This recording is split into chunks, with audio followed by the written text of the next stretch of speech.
No mai haere mai, welcome to 3 News. The state of emergency for the Nelson Tasman region has been extended for another week as new statistics show the region has just weathered record rainfall. Civil defence officials there say while this latest storm has passed, they are still in recovery from last week's big floods. Further north, severe weather warnings are in place for parts of the country. We will have more on those shortly, but first this report from Ava Whitworth.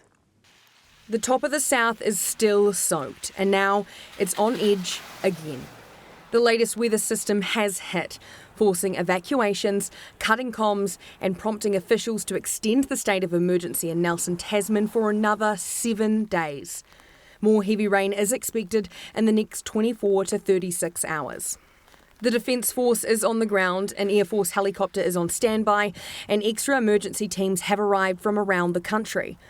In Tasman, Mayor Tim King was making the most of a lull in the rain. If we get away without too much more rain, it'll be a massive relief to people, both those who are trying to clean up, deal with the impacts of the previous event, and those who are concerned about the impacts of this one. He's also backing the warnings and the decision to stay on alert. I think that the key thing here is you have to prepare for the worst. It's like being over-prepared and having to look back and going, maybe it might have been less, or could have been less. I think that's the right approach to take.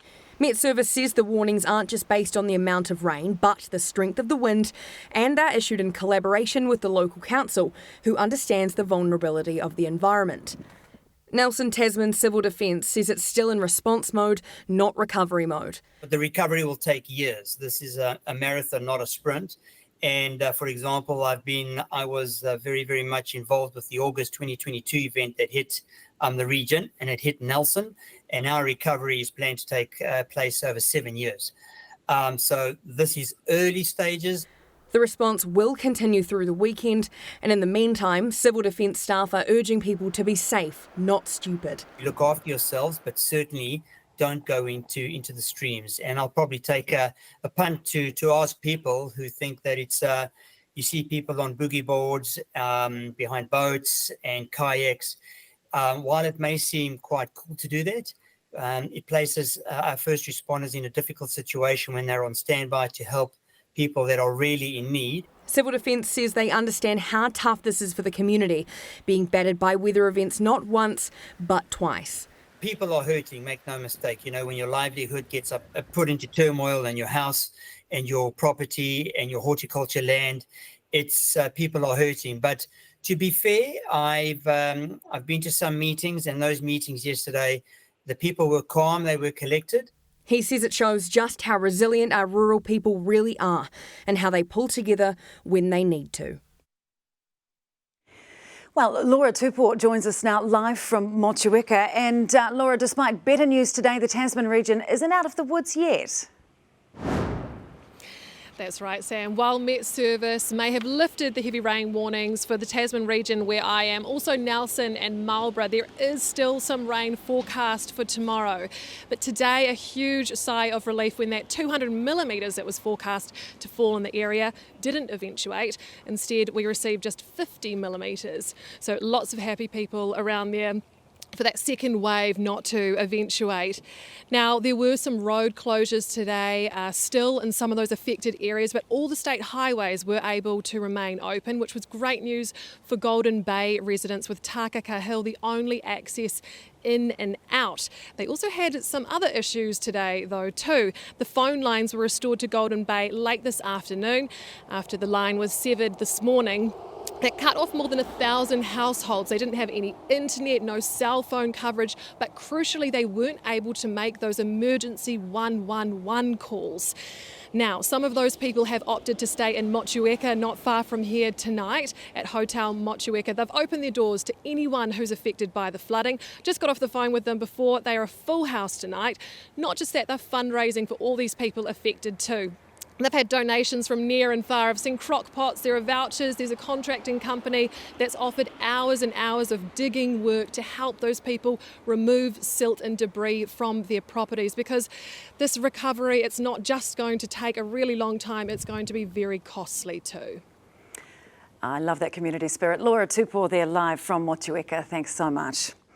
Imogen is here now, and Imo, you've got some stats on just how wet the top of the South Island has been. Yes, Sam, to put it simply, it has been very wet. Since the 1st of January, Farewell Spit has seen 850 millimetres of rain. Its average is 600. Nelson's also had 850 since then too, but its average is 420, so it's basically seen double. Its wettest June on record since 1941, and it's almost double for Blenheim too, getting 620 millimetres since January when it would usually only get around 350. This has also been Blenheim's wettest June, and it's also been its second wettest month ever. Bearing in mind too that none of those figures there count the first 3 days of July, and we know there is still more to come. I'll have those details later on.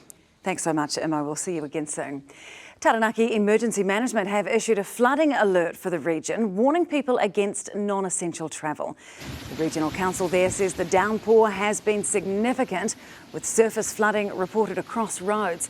And the car park at Taranaki Stadium has flooded, with residents saying that they've never seen anything like it. Well, Met Services Head of Weather News, and of course our old friend Heather Keats is with me now. Kia ora, Heather. Hi. So talk me through what we have seen today. Well, we've seen another system similar to what we had last week, right? Big low spinning out over the Tasman, associated fronts being pushed over the country and then moving from west to east. And we've had that extensive area covered with heavy rain and strong winds. We've seen severe thunderstorms. They sparked up again over Taranaki throughout the afternoon. We've had heavy rain, strong winds all over the upper north, and of course for the northwest of the South Island, they've had another spell of heavy rain, although that is starting to ease as we head into the evening. A lot going on right across the country. What is still to come? Well, those fronts, they are tracking east, but we still have heavy rain and thunderstorms expected for parts of Bay of Plenty, for Gisborne, Tairāwhiti, those orange heavy rain warnings in place until tomorrow. We have got thunderstorms expected to continue for the upper North Island, so an extensive area under that watch till 10 p.m. tonight. There will still be some showers and heavy showers left over in the system tomorrow as well, as that low then approaches and starts to sit over central New Zealand. Things start to improve for the weekend, but we're not quite out of the woods with this system just yet. Okay. What can we expect for the rest of winter? Is it going to be a volatile old time?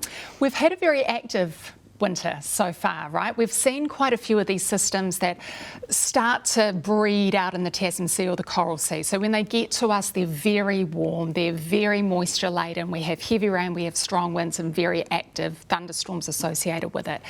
We haven't seen many of those really cold southerly fronts come up from the South Island, but the climate drivers in place and the way in which our winter is playing out, we can expect to see more of these systems over the next couple of months. Okay, it is going to be a busy old time. With the warnings, can you tell me about the line that you have to walk with these? So we have very clear thresholds for strong winds and heavy rain, and they're dependent on the environment, right? So we know that Dunedin can't cope with as much heavy rain as, say, the West Coast can. So our thresholds are dependent on the environment. But what happens with thunderstorms are quite different. We just go from a watch, a yellow watch, to a red severe thunderstorm warning. There's no orange, there's no middle ground, and that's because thunderstorms are notoriously difficult to predict. So with a watch, we know all the ingredients are there for thunderstorms to form, but we won't issue a warning, a red severe thunderstorm warning, until we actually see on our radar network that thunderstorm sparking up. So when it's severe, when our forecasters can track its path and its expected location, that's when we push out the warning. And that can be quite a difficult thing for people to get their head around, because they're like, well, you just gave me 15 minutes notice. But that's because it only sparked up 15 minutes ago. So that's a really tricky thing to forecast, and something that we manage with our radar network in the forecast room. Okay, that's good to know. So when they do come out, we need to act quickly. Okay, that is Met Services Head of Weather, of course, our old Weather Keats. Great to have you back in the studio. Thanks so much, Heather. Tēnā koe.